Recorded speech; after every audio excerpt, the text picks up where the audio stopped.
તો વિદ્યાર્થી મિત્રો, હવે આપણે પાચનની અંદર આગળ જોઈશું કે જઠરની અંદર પાચન જોઈ ગયા પછી અહીં આપણે જોઈશું નાના આંતરડાની અંદર પાચન.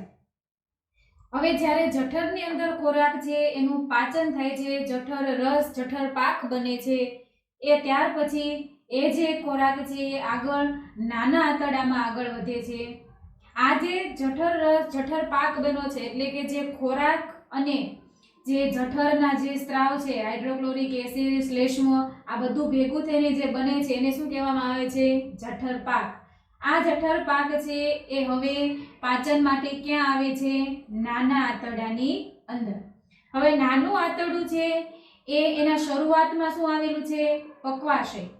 તો પક્વાશય છે એની અંદર આપણે જઠરની રચનાની અંદર જોઈ ગયા કે જઠરમાં આપણે શું છે, જે આકારની કોથળા જેવી રચના છે કે જ્યાં અહીંયા જે પક્વાશય છે ત્યાં આગળ જે આપણી પિત્તાશય છે અહીંયા એ જે ખુલે છે કે જ્યાં પક્વાશયનો શરૂઆતનો ભાગ છે કે જે નાના આંતરડાની જ્યાંથી શરૂઆત થાય છે એ ભાગ. તો અહીંયા પક્વાશય આગળ આ જે સ્વાદુપિંડ નલિકા ખુલે છે કે જેની અંદર શું હોય છે? સ્વાદુ રસ, પિત્ત રસ, સ્વાદુ રસ એટલે કે સ્વાદુપિંડમાંથી આવે છે એ, અને આંતરડાની અંદર રહેલો આંત્રરસ. આવી રીતે આંતરડાની અંદર મુખ્ય 3 પ્રકારના રસ જોવા મળે છે: પિત્ત રસ, સ્વાદુ રસ અને આંતરડામાં રહેલો આંત્રરસ. તો સૌથી પહેલા આપણે જોઈએ પિત્ત રસ. આ જે પિત્ત રસ છે એની અંદર શું હોય છે? તો વિદ્યાર્થી મિત્રો, પિત્ત રસ છે જે પિત્તાશયમાંથી આવે છે, યકૃતમાંથી, એ પિત્ત રસની અંદર બિલિવર્ડિન અને બિલિરુબિન આ બે નામના પિત્ત રંજકો હોય છે. શું હોય છે? પિત્ત રંજકો. આ બિલિવર્ડિન અને બિલિરુબિન છે એ પિત્ત રંજકોનું કાર્ય છે ચરબીનું તૈલોદીકરણ કરવાનું. હવે આ તૈલોદીકરણ એટલે શું? તો કે આપણે જે ખોરાકની અંદર જે તૈલી પદાર્થ, લિપિડ, જે ચરબી આપણે લીધેલી છે, લિપિડ એટલે કે ચરબી, એનું શું કરે છે? પાચન. કોણ? આ પિત્ત રંજકો બિલિવર્ડિન અને બિલિરુબિન કે જે નાના આંતરડાની અંદર આવે છે. નાના આંતરડાની અંદર આ જે ક્રિયા છે એ થાય છે. બીજું એની અંદર આવેલું છે પિત્ત રસમાં કોલેસ્ટેરોલ અને અમુક પ્રમાણમાં ફોસ્ફોલિપિડ. ત્યાર પછી જોઈએ સ્વાદુ રસ કે જે સ્વાદુપિંડમાંથી આવે છે અને અહીંયા પક્વાશયના ભાગ આગળ એટલે કે નાના આંતરડાના શરૂઆતના ભાગ આગળ ખુલે છે. ત્યાં સ્વાદુ રસ છે એની અંદર પણ કેટલાક એવા જે ઉત્સેચકો આવેલા છે કે જે ઉત્સેચકો અમુક પ્રકારના પ્રોટીનના પાચનમાં ભાગ ભજવે છે. કેવા? તો કે ટ્રિપ્સિનોજન, કાયમોટ્રિપ્સિનોજન, પ્રોકાર્બોક્સીપેપ્ટિડેઝ, એમાઇલેઝ, લાઇપેઝ અને ન્યુક્લિયેઝ. વિદ્યાર્થી મિત્રો, આટલા બધા નામથી કોઈ ડરવાની જરૂર નથી. આ બધા એજ પાછળ લાગે છે એટલે શું છે? ઉત્સેચકો કે જે ખોરાકની અંદર રહેલા પ્રોટીન, ચરબી એ બધાનું શું કરશે? પાચન. હવે આ જે મુખ્ય 3 ટ્રિપ્સિનોજન, કાયમોટ્રિપ્સિનોજન અને પ્રોકાર્બોક્સીપેપ્ટિડેઝ, આ જે 3 છે એનું કાર્ય શું છે? તો કે પ્રોટીનનું પાચન. પ્રોટીનનું પાચન કરે છે. બાકીના જે છે એમાઇલેઝ, લાઇપેઝ અને ન્યુક્લિયેઝ એ પણ અમુક પ્રકારના પાચનની અંદર જે છે એની અંદર ખોરાકમાં ભાગ ભજવે છે. ત્યાર પછી જોઈએ આંત્રરસ. આંત્રરસને બીજું કહેવામાં આવે છે સકેસ એન્ટેરિક્સ. આ ખાસ યાદ રાખજો, એમસીક્યુ માટે નોટ કરી લેજો. આંત્રરસનું બીજું નામ છે સકેસ એન્ટેરિક્સ. એ આંત્રરસની અંદર શું હોય છે? આંત્રરસ એટલે કે નાના આંતરડાની અંદર ઉત્પન્ન થાય છે એ. તો આંત્રરસની અંદર હોય છે ગોબલેટ કોષો. કે જે શું કરે છે, શ્લેષ્મનો સ્ત્રાવ કરે છે.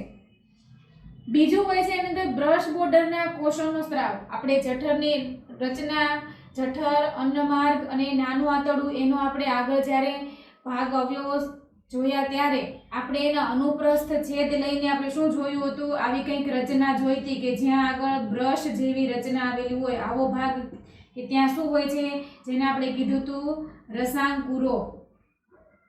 રસાંકુરો. તો આ જે રસાંકુરો જે છે એ પણ શું કરશે, બ્રશ બોર્ડરના કોષો છે એક પ્રકારનો સ્ત્રાવ કરશે. આ જે શ્લેષ્મ અને બ્રશ બોર્ડરના કોષોનો જે સ્ત્રાવ છે એ બંનેને શું કહેવામાં આવે છે, આંત્રરસ. ત્યાર પછી બીજું એમાં હોય છે ડાયસેકેરેડિસ, એટલે કે ડાયસેકેરાઇડ. હમણાં આપણે જઠરમાં પાચનની અંદર જોયું કે શું થતું હતું, તો કે જે પ્રોટીનની ચેઇન હતી એ ચેઇનનું શું થતું હતું, તો કે એની ડાયસેકેરાઇડની અંદર એનું રૂપાંતર થતું હતું. તો કે સ્ટાર્ચ હતું, સ્ટાર્ચનું આપણે એમાઇલેઝની હાજરીમાં ડાયસેકેરાઇડમાં રૂપાંતર થતું હતું. ડાયસેકેરાઇડ કયા કયા, તો કે માલ્ટોઝ, લેક્ટોઝ અને સુક્રોઝ. એટલે આ ડાયસેકેરાઇડ્સ છે, ડાયસેકેરેડેઝ, એની હાજરીમાં શું થાય છે, એનું ઉત્સેચકની હાજરીમાં એનું પાચન થાય છે. હવે આ ડાયસેકેરાઇડ્સ જે છે એ ડાયસેકેરેડીઝ, તો કે માલ્ટોઝ છે ડાયસેકેરાઇડ, એના માટે કયું ઉત્સેચક જરૂરી છે, માલ્ટેઝ. એટલે માલ્ટોઝ છે એના માટે માલ્ટેઝ, લેક્ટોઝ છે એના માટે લેક્ટેઝ અને સુક્રોઝ છે એના માટે સુક્રેઝ. આ જે બધા શું છે, ઉત્સેચકો છે. શું છે આ ઉત્સેચકો? આ ઉત્સેચકો છે કે જેની મદદથી એનું શું થશે, બ્રેકડાઉન થશે અને એનાથી પણ નાના એવા સરળ સ્વરૂપમાં એનું રૂપાંતર થશે કે જે પછી આંતરડાની દિવાલ દ્વારા શોષી શકાય છે. એના પછી જ આવેલું છે ડાયપેપ્ટિડેઝ, લાઇપેઝ અને ન્યુક્લિયોસાઇડેઝ. આટલા પ્રકારના ઉત્સેચકો છે એ આંત્રરસની અંદર આવેલા છે. આમ સૌથી મહત્વનો તમે ભાગ જુઓ પાચનમાં તો એ નાના આંતરડાની અંદર છે. નાના આંતરડાની અંદર પ્રોટીન, કાર્બોદિત, ચરબી આ બધા માટે અલગ અલગ શું આવેલા છે, ઉત્સેચકો આવેલા છે કે જે ત્યાં સંપૂર્ણ ખોરાકમાં રહેલા બધા જટિલ ઘટકોનું શેમાં રૂપાંતર કરી નાખશે, સરળ સ્વરૂપની અંદર, કે જે આપણા શરીર ડાયજેસ્ટિવ સિસ્ટમ દ્વારા શોષાઈ શકે અને એમાંથી આપણને જરૂરી જે પ્રમાણમાં પોષક તત્વો છે એ મળી રહે.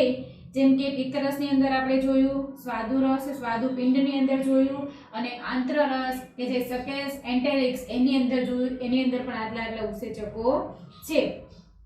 હવે આ બધા ઉત્સેચકો છે એના લીધે આપણા આંતરડાની અંદર પીએચ કેટલી થાય છે, 7.8. આ જે નાનું આંતરડું છે એની અંદર આ બધા ઉત્સેચકોના લીધે, એન્ઝાઇમ્સના લીધે પીએચ 7.8 થાય છે.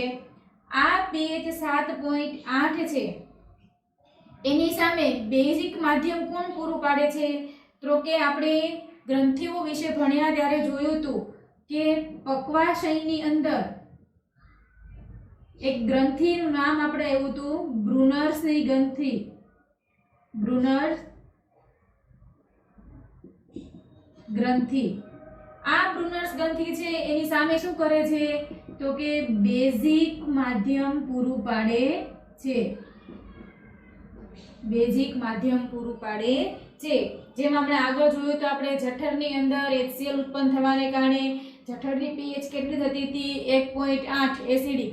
તો એની સામે અહીં આપણે જઠરની રચનામાં જોયું હતું શું હતું, અહીં શ્લેષ્મ ગોબલેટ કોષો છે એ શ્લેષ્મ ચીકણા પદાર્થનો સ્ત્રાવ કરે છે, જેના અંદર HCl ની સામે શું કરે છે, એ આ જઠરની દિવાલ છે એને રક્ષણ પૂરું પાડે છે. એવી રીતે આંતરડાની અંદર જે આ એસિડિક pH 7.8 છે એની સામે બ્રુનર્સની ગ્રંથિમાંથી બેઝિક માધ્યમ છે એની સામે પૂરું પાડે છે. આમ અહીં આ બધા ઉત્સેચકો છે એ સ્ટાર્ચ એટલે કે જો શર્કરા હશે તો એના મોટા અણુનું શેમાં રૂપાંતર કરશે, ગ્લુકોઝ, ફ્રુક્ટોઝ જેવા નાના અણુની અંદર.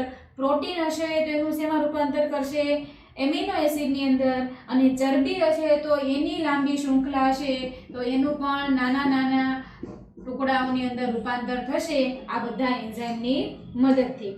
તો એક વખત આ બોર્ડ બરાબર જોઈ લો અને નોટની અંદર નોટ કરી લો. એના પછી જોઈએ આપણે કેટલાક સમીકરણો કે કઈ રીતે પ્રોટીનનું જે પાચન થાય છે, ચરબીનું અને કાર્બોદિતનું. એક વખત જોઈ લો જો આ બોર્ડને બરાબર અને નોટ કરી લેજો.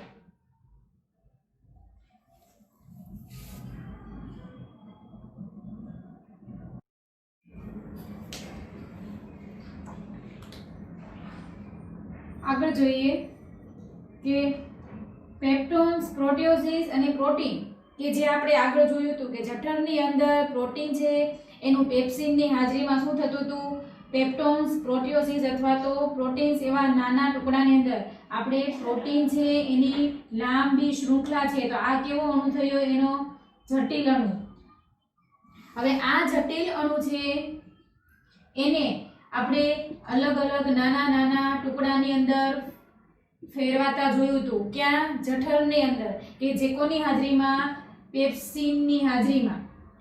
હવે આ જે બન્યું હતું એ શું હતું તો કે પેપ્ટોન્સ એટલે કે પ્રોટીનની લાંબી શૃંખલા. પણ આ પેપ્ટોન્સ છે એ હજુ જે પણ લાંબી ચેઇનના જે નાના ટુકડા છે એ હજુ આપણા શરીર માટે શોષવા લાયક નથી, એબ્ઝોર્બ કરવા માટે શક્ય નથી. એટલા માટે નાના આંતરડાની અંદર હજી આ પેપ્ટોન્સ એટલે કે પ્રોટીનનું શું થશે, બ્રેકડાઉન થશે.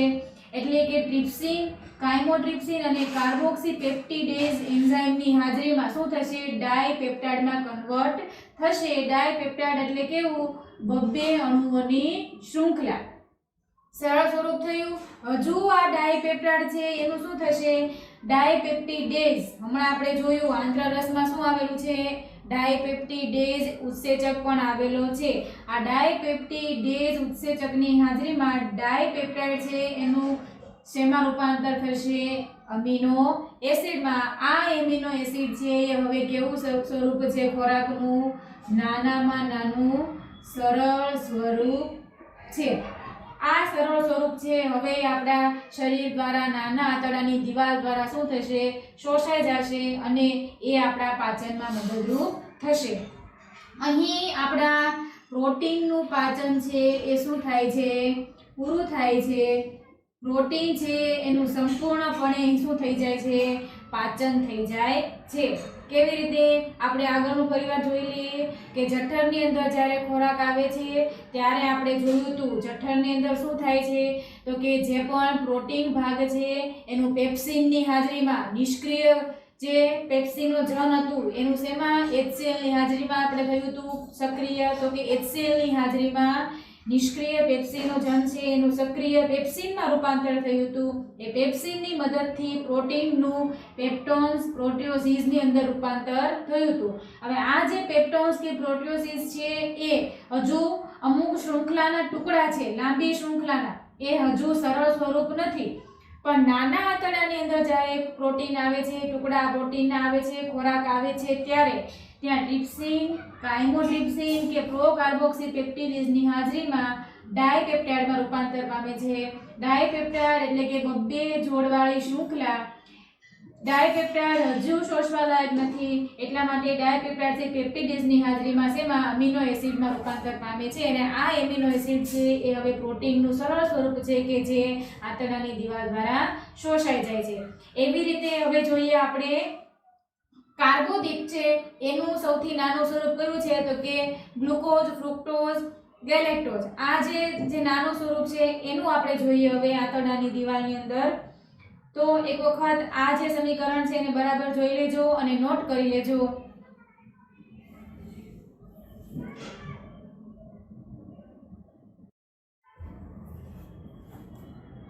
હવે કાર્બોદિતનું પાચન જોઈએ તો પ્રોટીનનું સંપૂર્ણ પાચન થઈ ગયા પછી ખોરાકની અંદર જે રહેલો છે કાર્બોદિત, તો એમાં શું થશે, કાર્બોદિત એટલે કે પોલિસેકેરાઇડ કે જે શું હશે, કાર્બોહાઈડ્રેટની લાંબી શૃંખલા.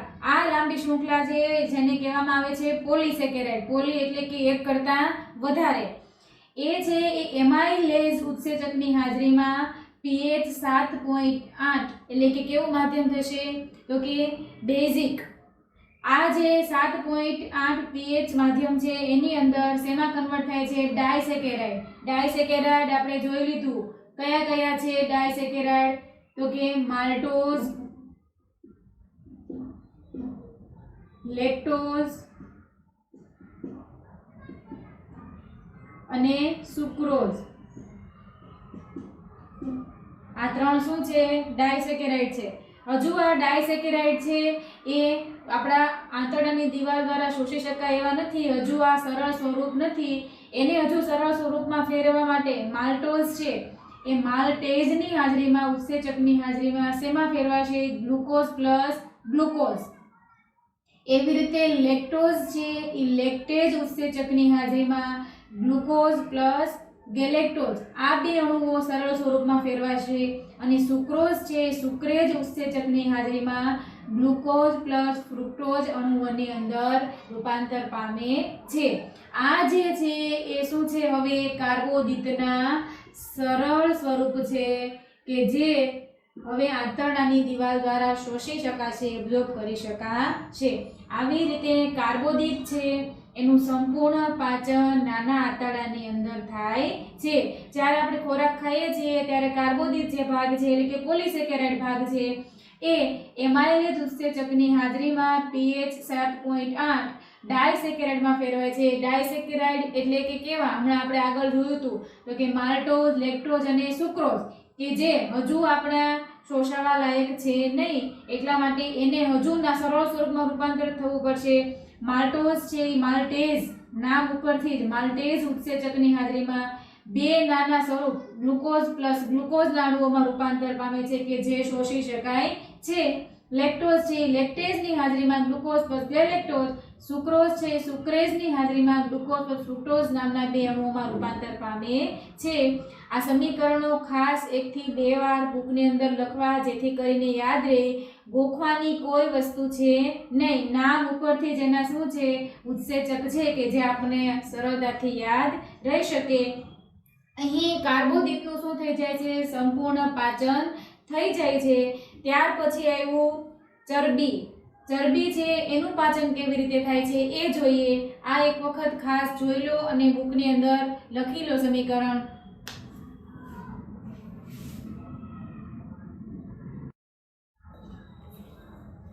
એવી જ રીતે ચરબીનું પાચન જોઈએ તો ચરબી એટલે કે લિપિડ.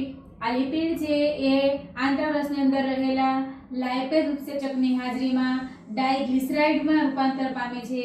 ડાયગ્લિસરાઇડ એટલે કે હજી કેવો અણુ હશે?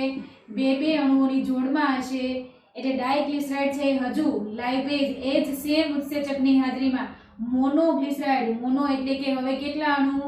એક અણુની અંદર રૂપાંતર પામી ચૂક્યું છે કે જે આપણા પછી શરીર આંતરડાની દિવાલ દ્વારા શોષી શકાય છે. આવી રીતે ચરબીનું પાચન પણ અહીં પૂરું થાય છે કે ચરબી છે લાઇપેઝની હાજરીમાં જે જે શૃંખલા છે, મોટી શૃંખલા એ ડાયગ્લિસરાઇડમાં ફેરવાય છે. ડાયગ્લિસરાઇડ છે એ જ સેમ ઉત્સેચકની હાજરીમાં લાઇપેઝની હાજરીમાં મોનોગ્લિસરાઇડમાં ફેરવાય છે. અને મોનો એટલે કે એક એક અણુ છે એ શૃંખલાથી તૂટી જાય છે અને પછી એ આપણા આંતરડાની દિવાલ દ્વારા શોષી શકાય છે. એવી જ રીતે ન્યુક્લિક એસિડ. ન્યુક્લિક એસિડનું પણ પાચન થવું જરૂરી છે. ન્યુક્લિક એસિડ એટલે મેઇન કોણ?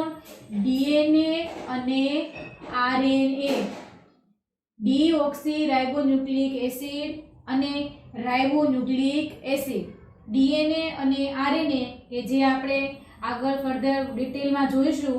અહીં આ જે ન્યુક્લિક એસિડ છે ડીઓક્સી રાઇબોન્યુક્લિક એસિડ અને રાઇબોન્યુક્લિક એસિડ એ ન્યુક્લિક એસિડ છે એનું પણ પાચન થવું જરૂરી છે કે જે આપણા ખોરાક દ્વારા આપણે લઈએ છીએ.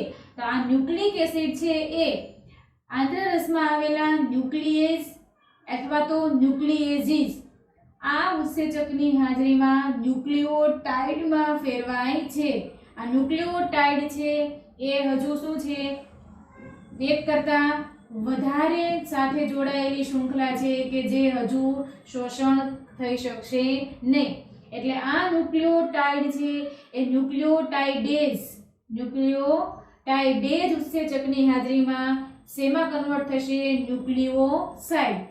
ન્યુક્લિયોસાઇડ છે એ ન્યુક્લિએઝ ઉત્સેચકની હાજરીમાં છેલ્લે બેઝ અને શર્કરામાં રૂપાંતર પામે છે અને આ શર્કરા એટલે આપણને ખબર છે કોણ, ગ્લુકોઝ, ફ્રુક્ટોઝ, માલ્ટોઝ કે જે ફર્ધર હમણાં આપણે આગળ જોયું એ રીતે માલ્ટેઝ, લેક્ટેઝ કે સુક્રેઝ એન્ઝાઇમ ઉત્સેચકની મદદથી પછી એના સરળ સ્વરૂપમાં રૂપાંતર પામે છે। આવી રીતે બધા જે પોષક દ્રવ્યો છે એનું સંપૂર્ણ પાચન શેમાં થાય છે? નાના આંતરડાની અંદર થાય છે। પ્રોટીનનું જોયું, કાર્બોદિતનું જોયું, અહીંયા ચરબી એટલે કે લિપિડ અને ન્યુક્લિક એસિડ। ખાસ આ જે રિએક્શન છે, જે સમીકરણો છે એને નોટ કરી લો અને 1 થી 2 વાર લખવાની ટ્રાય કરવાનું અને ત્યાર પછી અને આ વિડીયો છે એને 1 થી 2 વાર વિડીયો જોવાની કોશિશ કરવી। 2 થી 2 વાર આપણને ખ્યાલ આવશે નહીં। આમ સંપૂર્ણ પાચન તંત્રની અંદર ખોરાક જે આપણે લઈએ છીએ એનું એક પછી એક અવયવ દ્વારા પાચન છે એ આપણને જોવા મળે છે। અહીં આ વસ્તુ છે બોર્ડ ઉપરથી નોટ કરી લો અને ત્યાર પછી આપણે જોઈશું મોટા આંતરડાની અંદર પાચન।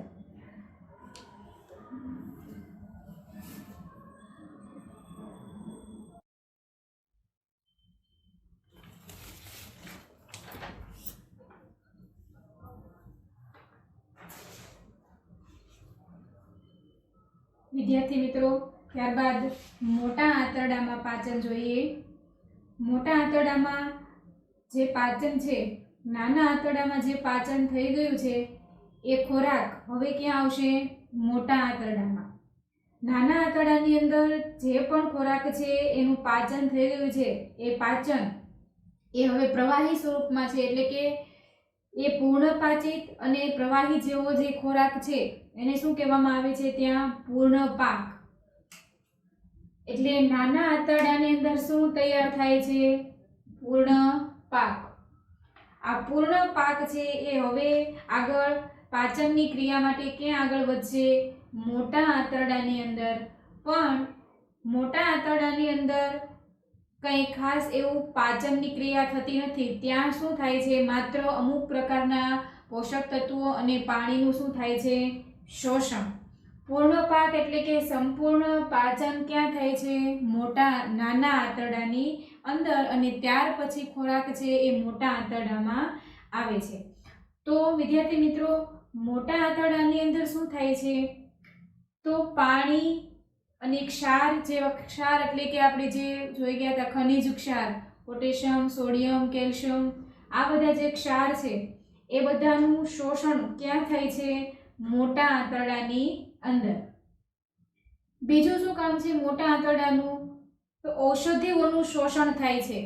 અમુક પ્રકારની જે ઔષધિ છે એનું શોષણ ક્યાં થાય છે? મોટા આંતરડાની અંદર। હવે આપણી ટેક્સ્ટબુકમાં નથી પણ એક આપણી જાણ ખાતર મોર્ફિન અને ઓરિઓર્ફિન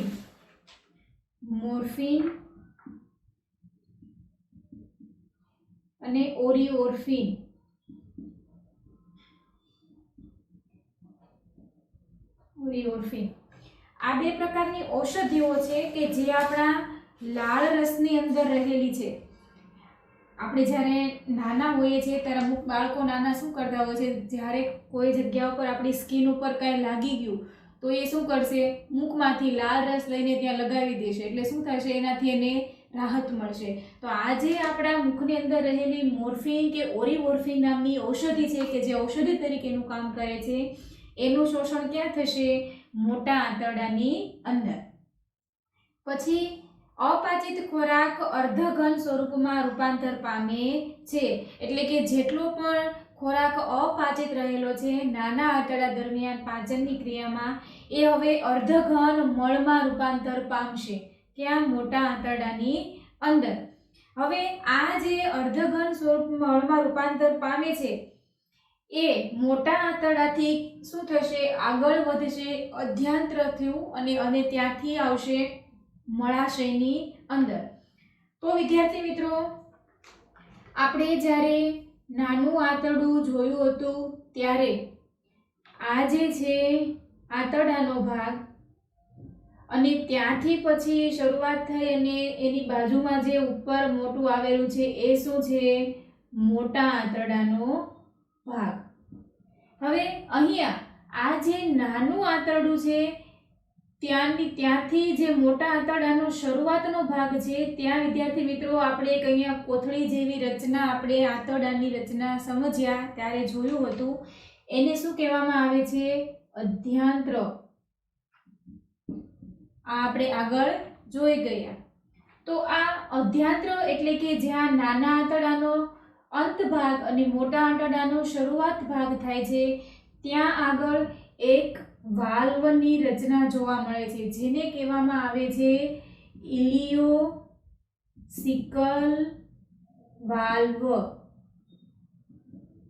ઇલિયોસિકલ વાલ્વ. આ ઇલિયોસિકલ વાલ્વ ખુલતા અહીંથી જે બાકી રહેલો ખોરાક છે પાચનની ક્રિયામાં એ ખોરાક ક્યાં વધે છે? મોટા આંતરડાની અંદર. અને મોટા આંતરડાની અંદર આ અર્ધપાચિત ખોરાક છે એનું શું થાય છે કે જે પણ પોષક દ્રવ્યો, ક્ષાર અથવા તો ઔષધિ એ બધાનું શું થાય છે? ત્યાં શોષણ થાય છે. અને અહીં છેલ્લે એક કોથળી જેવી રચના ત્યાં આવે છે કે જેને શું આપણે કહેતા હતા? મળાશય. આ મળાશયની અંદર હંગામી ધોરણે ખોરાક છે જે અપાચિત ખોરાક કે જે સંપૂર્ણ પાચન થઈ ગયેલો છે અને જે હવે આપણા શોષણ માટે ઉપયોગી નથી એ ખોરાકનું ત્યાં શું થાય છે? હંગામી ધોરણે સંગ્રહ થાય છે. મળાશયની અંદર ખોરાક સંગ્રહ થાય છે, અપાચિત ખોરાક. અને જ્યારે આ મળાશય છે એ કોથળી સ્વરૂપ એ આખી મળાશય જ્યારે અપાચિત ખોરાકથી સંપૂર્ણ ભરાઈ જાય છે ત્યારે મળદ્વાર દ્વારા મળોત્સર્જનની ક્રિયા થાય છે અને શરીરમાંથી બહાર છે એનો ત્યાગ કરવામાં આવે છે. પણ એ જ્યારે મળાશય સંપૂર્ણ ભરાઈ જાય છે ત્યારે ત્યાંથી આવેલી ચેતાઓ છે એ ચેતાઓ મગજને, માઇન્ડને આપણા સંદેશો આપશે, મેસેજ આપશે કે અહીં જે કોથળી જેવી રચના મળાશય છે એની અંદર સંપૂર્ણ મળનો સંગ્રહ થઈ ગયો છે એટલા માટે હવે એને શરીરની બહાર ત્યાગ કરવાની જરૂર છે.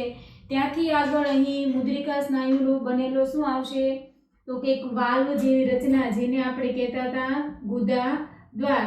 ત્યાંથી માઇન્ડને સંદેશો મળતા મળદ્વાર દ્વારા ખોરાક છે એનો શરીરની બહાર પછી નિકાલ કરવામાં આવે છે. આવી રીતે મોટા આંતરડાની અંદર એવું કંઈ ખાસ પાચનની ક્રિયા નથી થતી પણ અમુક પ્રકારના શોષણની ક્રિયા થાય છે જેમ કે પાણી, ક્ષાર, ઔષધિઓ. આવી રીતે જે શોષાઈ ગયેલો ભાગ છે એ પછી અંતમાં મળાશયની અંદર એકઠો થઈ અને મળદ્વાર દ્વારા શરીરની બહાર ત્યાગ કરવામાં આવે છે. આમ આખું આપણું પાચન તંત્ર છે એના દ્વારા લીધેલા ખોરાકનું સંપૂર્ણ પાચન અહીં પૂર્ણ થાય છે. એક વખત અહીં લખેલા પોઈન્ટ જોઈ લો અને એને સારી રીતે નોટમાં નોટ કરી લો.